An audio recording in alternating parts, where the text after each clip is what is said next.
Hello everybody, and you're very welcome today to today's Chamber interview. We're joined by Amie Colgan. Amie is the founder and owner at Nuvo Recruitment, and they're based in Portlaoise. You're very welcome today, Amie. Amie, would you like to just give us a bit of background to your business? Sure. Thanks very much, Bernie, for having us today. It's really a great series of interviews, so we're delighted to be involved. I suppose I started the business back in 2010, not long after graduating, and we were in the height of another economic crisis at that time, so career opportunities were few and far between. So I saw an opening, and with a lot of support and encouragement and a little bit of naivety, I suppose, I took the plunge and haven't really looked back since. So we started off initially supplying agency staff to HSE facilities, and HSE run services all across Leinster. So that's what we did exclusively for the first 8 years. And then in the last 2 years, we've really focused on expanding our service offering. So this time last year, we had just finished being involved in Ireland's Best Young Entrepreneur competition, and we were really lucky to be county champions there. So we gained a lot of experience, and it opened up a lot of opportunities for us and really helped us to increase our profile. So I suppose on the back foot of that, then we looked to rebrand the business and started really ramping up our efforts to expand into the outsourced recruitment sector. And it's really been successful so far. We were involved in the Laois Jobs Fair with yourselves prior to the COVID lockdown. It was a great success. I think everyone agrees about that all around. Yeah, that's kind of where we are at the moment, and we're hoping to keep expanding that side of the business. So you were really well positioned to, help place staff as frontline workers. I'm sure throughout this, you were, I suppose, in a lucky position that you were well bedded into that sector. Yeah, like at the start of lockdown, I suppose we noticed that our outsourced recruitment revenue was completely drying up altogether. So we were very lucky that we were still quite heavily involved in the healthcare sector, and it was nice to be able to help our long-standing clients, who were really struggling at the start to fill short-term vacancies and to have agency staff on board. So we're really happy to be able to help them out, and also to place people who were temporarily unemployed. We were very lucky to have teamed up with a local training company who were able to turn around training in a really quick time, and we were able to get people Garda vetted really quickly. So it was a short enough turnaround period from people requesting, I suppose, to join our agency team and being able to place them on site. So it was nice to be able to do that. I suppose we felt like we were a small bit doing something, I suppose, to play our part in the crisis. It was nice, yeah. So in terms of your own staff, you've been able to avail of the temporary wage subsidy scheme in part. And then remote working, I'm sure, wasn't really a huge change for you guys. You were set up to do that. Yeah, I suppose a portion of our staff work exclusively on the outsourced recruitment, and as I mentioned, that had completely dried up. So we were able to avail of the temporary wage subsidy scheme for them, and then the rest of us were focused on the agency side of things. And I suppose remote working for us, we've always done it. All of our systems are cloud-based. The only thing I think that we've really struggled with is the face-to-face interaction with people. It's something that we would have always promised our clients, that we wouldn't send them anyone that we haven't met in person, and we've had to alter that slightly to say we won't send you anyone that you haven't met virtually. So we're really looking forward to getting back to the face-to-face interviews and really building relationships on a personal level in the near future, hopefully in a safe way. It has to be, obviously, yeah. Just, you were saying earlier that you moved into your 2 days before lockdown up in Parkside. Yeah.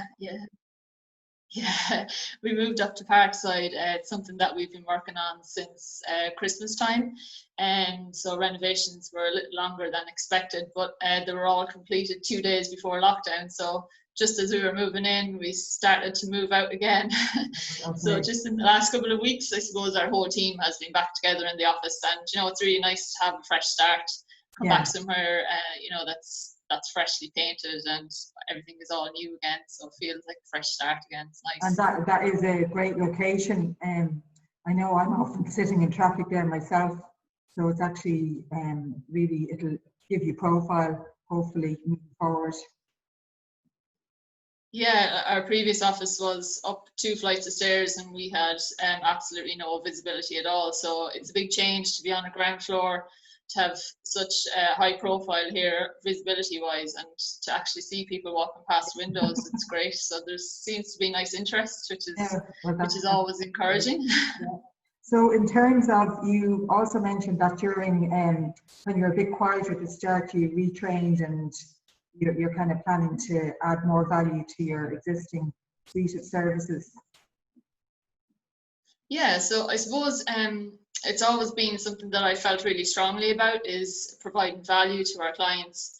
Our thinking is that it doesn't really matter to us what our clients pays their staff. So if client A comes to us looking for a store manager and they're going to pay them 50,000, and client B comes looking for a store manager and they're going to pay them 40, we'll put the same effort into the recruitment campaign. We have the same processes in place and we'll carry out the exact same actions. So for us, working on a flat fee basis makes sense. I think it allows for a more open and transparent conversation around recruitment, around salary, and it allows for, I think, better relationship building and longer term relationships. But also during lockdown, I suppose the upside is that it has allowed us to really evaluate our service offering, really evaluate how we interact with people, and we've upskilled. So some of us have trained in employment law and HR, and we've attended many webinars. And we've also, I suppose, used the time to really engage with our candidates. So to try and get a better understanding of where the labour market is at the moment. So we've carried out surveys, and we actually carried out a survey at the Laois Jobs Fair as well. So it was interesting to compare the two responses. And I suppose something that we found really interesting to one of the questions was, what was your most preferred employer? And 50% of respondents said it was a medium to large Irish domestic company. 29% said it was an SME, and actually only 6% said it was a large multinational. So I think that's really encouraging for SMEs, that they actually do have I suppose a lot to offer for serious talent in the locality, and maybe something that they're not aware of. So it's nice to be able to feed that information back to our clients, to help them to gain a better understanding of the labour market and how they can attract top talent. Yeah, that's a really valuable insight, and all the more reason that we have to ensure the survival of these Irish smaller to medium-sized companies throughout this COVID. And I know it seems a lot of people I've been speaking to have reviewed their business operations and their business models. And if there was ever a time to kind of change things, now was it. Absolutely. It's given people that breathing space Exactly. to look at all of this. So, yeah. So in terms of the future, are you confident for the future in recruitment and kind of what's coming down the track? Yeah, I think we are. We were very lucky pre-COVID to have been retained by a very valuable client. So even though they weren't recruiting throughout the lockdown, we knew that they would be recruiting again, and we knew that they would come to us when that time came. So it was really nice to have that as a security blanket there. And I suppose that's something that we really want to focus on in the future, is building long-term relationships, that it's not just a once-off type thing.